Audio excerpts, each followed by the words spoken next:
Hello everyone and welcome back to another Grainman Explains video, and in this video we're going to be running through the new Hay and Forage pack, which is a new DLC that's part of the Year 2 Season Pass that got announced by Giants on May the 30th. Now I'm a little bit late to this one, so apologies for that. So this new pack is called Hay and Forage pack, and it will be released on June the 13th for both PC and consoles. Now this pack is going to bring in 17 new machines, 7 brands, including 3 new brands that haven't been as part of the Farming Simulator series of games as of yet. So we're bringing in some nice new equipment, mainly for grassland work, so mowing, tedding, windrowing, and some forage wagons as well. So hopefully once you've seen this video you'll be impressed and excited for the new equipment that's coming. So the first set of equipment we're going to talk about is some new tractors that are coming as part of the pack. Now these 3 tractors and also like one type of like multi-vehicle, a bit like a Mercedes Unimog. So we first have a Reform Mountie 110V. This has got 109 horsepower and it can do 40 kilometers an hour. Then we get a Rigitrack SK860, which has got 75 horsepower and can do 40 kilometers an hour.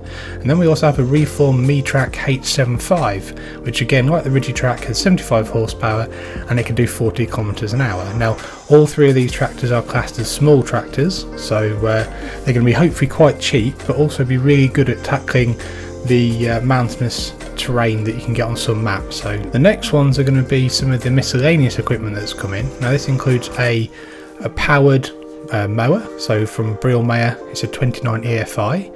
It's got 26 horsepower, can do 8 kilometers an hour, has a working width of 2.2 to 4.2 meters. Then we've got a Reform Mully T8X. This has got 109 horsepower, can do 40 kilometers an hour, and it's a bit like a utility vehicle, but like a Unimog. And we've got things to go on the back of it. So one of these things is a Reform Tipper. It's got 2,400 litres, so 2,400 litre capacity. So again, that's going to add some bit of diversity to the game, makes them a little bit different, so that's good. So we've got 3 nice mowers here. We've got a Krone Easy Cut F320. It needs 65 horsepower and has a working width of 3.2 metres. Then we've got a Sepp Kuzel Tornado 306 Plus. This needs 65 horsepower and has a width of 3 metres. Then we've got another Sepp Kuzel Tornado. This is a Tornado 306. This needs 52 horsepower and has a 3 metre working width. Now, if that pronunciation of the brand is wrong, I do apologise. It's a German brand, so it doesn't always translate brilliantly well into English. And then we've got some of these really nice windrowers that are coming. These are by a company called Rita. They've got some Rita Respirio R3 Compact, which needs 90 horsepower and has a width of 3 metres. Then we've got a Rita Respirio R7 RD.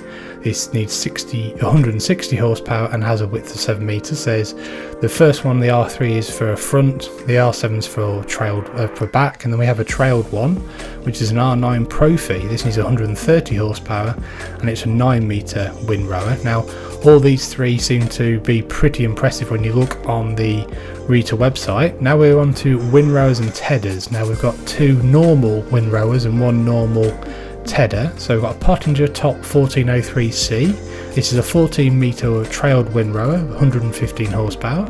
Then we've got a Krone Swadro S350. This is a 3.5 metre working width with 30 horsepower. Then finally we've got a Krone Vendro 820 tedder that works 8.2 metres and needs 65 horsepower. So some nice normal bits of equipment there as well for people who don't want to change it up a bit and use the new ones that are coming. And finally we've got 2 new forage wagons. So these are from Pottinger.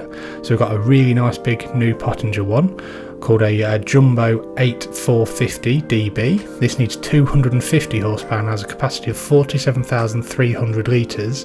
And then we've got a Reform Primmel pin, which goes on the back of the utility truck, and it has a capacity of 13,900 litres. Both of these seem to be pretty nice forage wagons, and the Primmel pin's a bit different because it actually picks up from the rear when you attach it, so something a little bit different. Hopefully you found this video informative. If you have, give it a like and subscribe to the Grainman channel, and I hope to see you again soon. Many thanks.